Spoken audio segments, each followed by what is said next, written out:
the major political achievements that result from the civil rights movement. So first, we should remember that JFK was assassinated on November 22nd of 1963. And this was a shock, obviously, to the entire American population, but it had a major effect on the black population in the sense that JFK was definitely making a push to support civil rights. He generated a sense of optimism among the black community. They supported him in large numbers in his election in 1960. And so when he is killed, many people are very nervous about the future of the movement.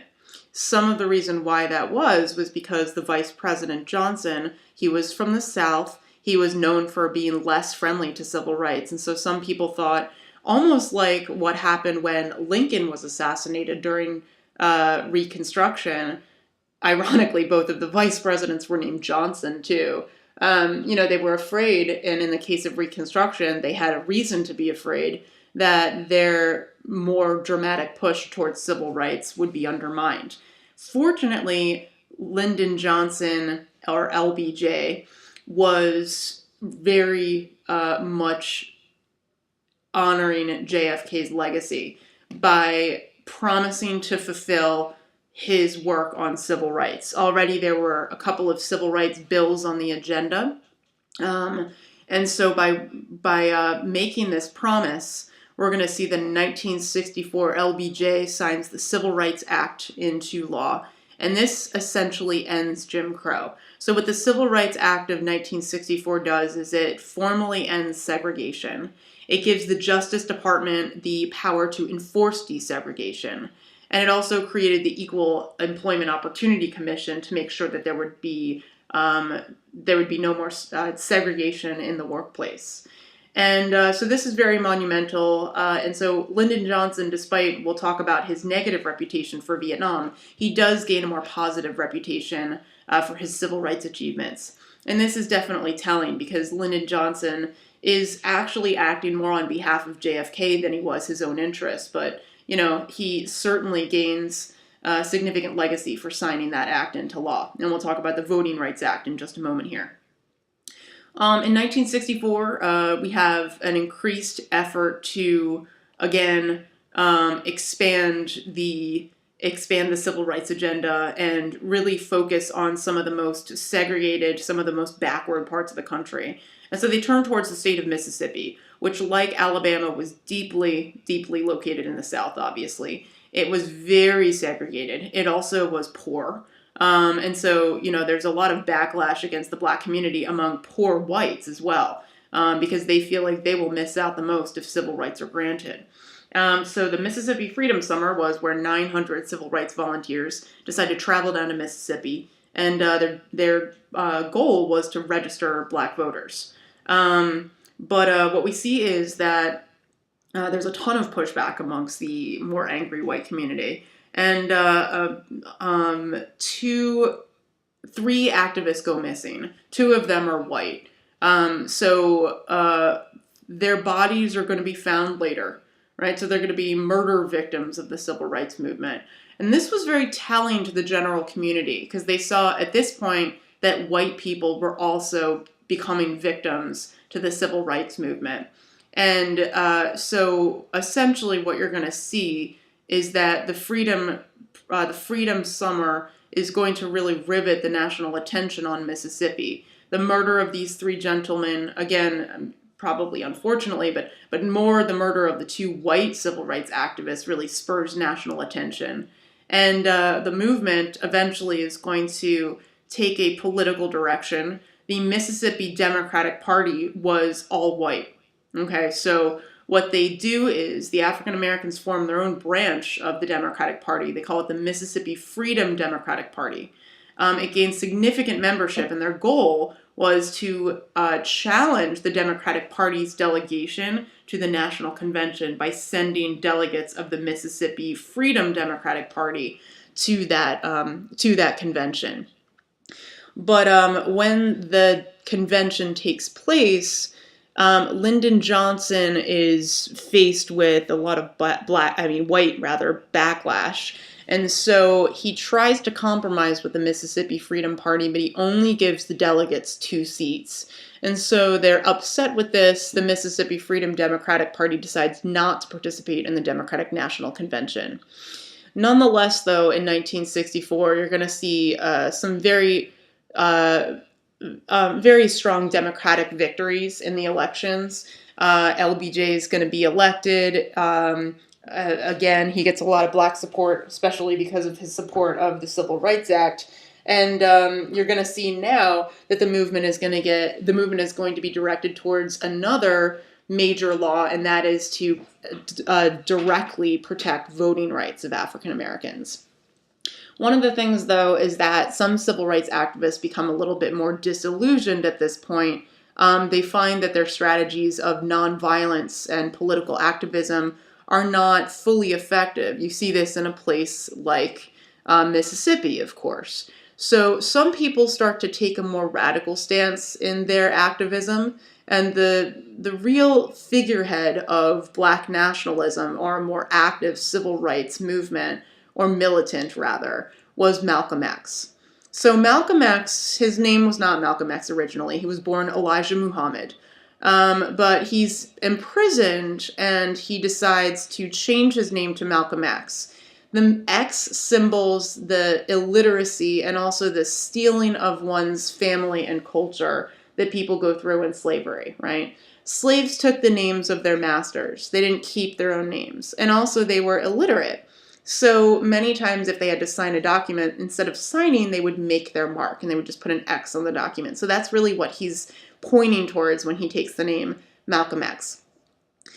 He creates an organization called the Nation of Islam. The fact that he converts to Islam also shows us a large attachment to Africa itself. Islam was the religion of many of the Africans who lived in West Africa before they were kidnapped and forced on the Middle Passage. And so the idea of converting to Islam was to form a more uniquely African identity and reject the Christian American identity that was sort of forced upon them.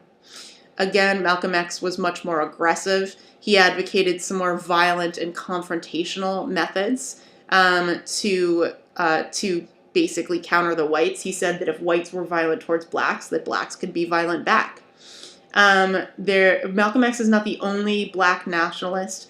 In some ways, he's taking his inspiration back even to the turn of the 20th century. His ideas were somewhat similar to Marcus Garvey, who you may remember as the proponent of the Back to Africa movement from the 1920s.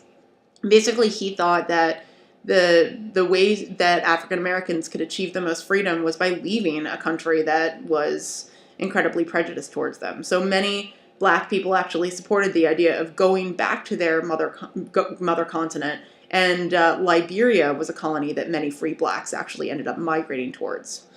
The Nation of Islam was also very appealing towards African Americans who were poor, who were living on the margins, because they were some of the biggest victims of racial segregation.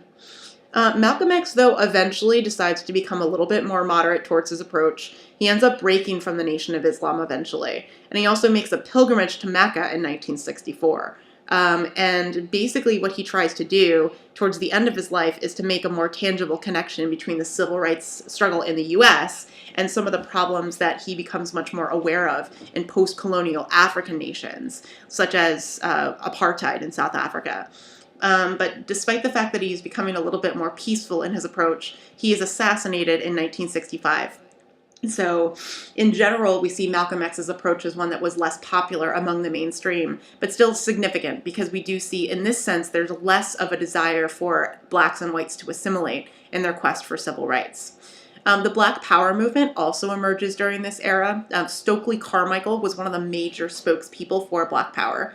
And Stokely Carmichael did not go as far as Malcolm X. He did repudiate the use of violence in those sort of protest efforts. But he did advocate the sense of Black power or Black nationalism, in the sense that blacks were meant to establish a separate identity from whites. In some way, some people sort of criticize it as being as being almost like reverse racism, but in my mind it was more of an embrace of Black culture. In many ways, you saw some efforts among African Americans up until this point to kind of assimilate into white life, even in terms of aesthetics. So, for example, Black women would try to lighten their skin tone or straighten their hair. And the Black Power movement deviated away from that. People would let their hair go naturally. They would embrace more African traditions. Even though they were not militant in the way that Malcolm X was, occasionally they would arm themselves and occupy buildings. They were not intending to use them, but the idea was, again, for them to take a more aggressive approach against the white establishment. And so this is an image of the Black Panther Party actually occupying a building. But again, they're not as violent as what Malcolm X initially supported before Malcolm X took a more peaceful approach. Again, the Black Power movement, just like Malcolm X's ideas, were less accepted among the mainstream, but still an important sect of the civil rights movement.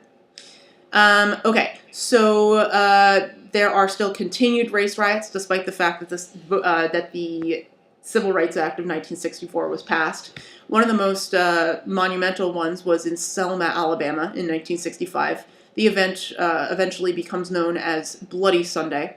And what happened here was that in Selma, Alabama, again, you had some pretty widespread desegregation of Black voters, particularly because Alabama, again, was Deep South. There was a lot of pushback against the civil rights movement. And so what happens is that civil rights activists decide to call attention to the continued problems in Alabama by planning a march from Selma, Alabama to Montgomery, Alabama. And that was the capital. And their goal was to present a list of grievances to the governor of Alabama, George Wallace. You may remember that George Wallace was a major opponent of civil rights. He tried to prevent schools from being desegregated. So it wasn't really the idea that they thought that Wallace would listen to them, but just that they would generate national attention, they would make the news, and again, they would stage a peaceful protest. But police members actually meet the marchers with violence, and they start to beat them. And so there's an image here of the police actually, sort of violently confronting these marchers from Selma to Montgomery. Over 50 end up going to the hospital, and the event is nicknamed Bloody Sunday. So because of the Selma campaign, we're going to see an important federal response. Just like we've seen throughout the civil rights movement, it definitely seems like there are many instances where the state governments in the South are pushing against civil rights, whereas the federal government comes in and ultimately trumps the state government. So Lyndon Johnson is watching what's happening in Selma, and he takes a clear stance with the civil rights movement. He first sends federal troops to protect the marchers, and he also gives a speech in favor of the marchers, and he declares that the marchers will overcome, or we shall overcome, these were lyrics from a popular hymn that was sung by a lot of civil rights activists. So the march to Montgomery goes on with LBJ and with the support of federal troops. Also, in support of what the Selma activists were doing, Lyndon Johnson signed the Voting Rights Act into law in 1965. And what that did was it authorized federal supervision of voter registration in the South. This is a giant leap forward for Black voters. In some ways, we could compare this to the 15th Amendment, which was ratified almost 100 years before the Voting Rights Act. So again, in the sense of continuity and change, we could see how long it took for African Americans to really fully be franchised. Just because the Voting Rights Act was passed in 1965, again, does not mean that the South is totally peaceful. The Watts riots are interesting because they take place in Los Angeles. So I wanted to highlight these because the South is not the only place where there's going to be Black on white tension. So the Watts neighborhood was a pretty predominantly Black neighborhood in Los Angeles. And what happens is there's a Black man, he's driving his car, and he's arrested by white police. And a riot follows. Many people argued that he was unjustly arrested. These riots and lootings result in injuries of over 30 people, and over 700 buildings are destroyed, mainly by fire, but people also loot and steal things. This is the worst racial unrest that we experienced in the city of Los Angeles until the Rodney King riots of 1992. And I find this really interesting because this was just a reaction to somebody's arrest. And if we think about the present-day racial climate with the Black Lives Matter movement, we know that there are many instances where people were actually killed by police, and that spawns the rioting and looting. So in some ways, we could, look at what's going on currently with our racial climate and see this as evidence that there was very little change, from the civil rights era, which is unfortunate. So what we see is that Watts is not the only place where racial riots take place. There were a series of other riots that took place in major cities throughout the late 1960s. Some whites actually blame the Black Power activists for the violence. It's very difficult to prove whether that's really true. In many ways, it was the general public not just upset with the sort of racial tension, but also upset with the continuation of poverty in their cities. One of the darkest parts of the civil rights movement was Martin Luther King's assassination in 1968. Martin Luther King was slightly alienated from politicians towards the end of the 1960s. When the U.S. escalated its involvement in Vietnam, you're going to see that Martin Luther King sort of breaks from Lyndon Johnson in their views on the war. First off, Martin Luther King thought that involving more troops in Vietnam was only going to drain money away from social programs. And that was, Dr. King was very focused on domestic policy. And also what we experienced since Vietnam had a draft was that Black men were disproportionately drafted into the military, partially because they could not afford to go to college, which was one way that you could get out of the draft, or at the very least, delay your military service. So Dr. King was shot and killed by a white man when he was standing on a balcony in Memphis, Tennessee on April 4th. And after his death, there are going to be a series of riots that break out. They take place in over 160 cities nationwide, and at least 46 people were killed in these riots. So to a certain extent, we see that Dr. King's death sort of reflects this continued sense of tension between white and black. We see a lot of white backlash. So in other words, the white, especially blue-collar, working-class population becomes increasingly disgruntled with the civil rights movement, and they start to fight back against it. And in some ways, we could see the manifestation of this white backlash with the election results of 1968. Nixon will be elected president that year, which to a certain extent shows us that there is this drive away from civil rights activism and a drive more towards conservatism. I think that another good example of continuity and change to highlight here is the Black Lives Matter movement versus the All Lives Matter movement and how that's impacting the presidential campaign right now. I'm by no means trying to compare somebody like Nixon to somebody like Donald Trump, but I do see that there is certainly this sort of angry white community that is getting drawn more towards the opposing party. They are dissatisfied with a Democratic establishment. They've seen a Democrat in office now for 8 years. And some people see that, that getting a white person in office would be more of a return to normalcy and a shift away from civil rights policies.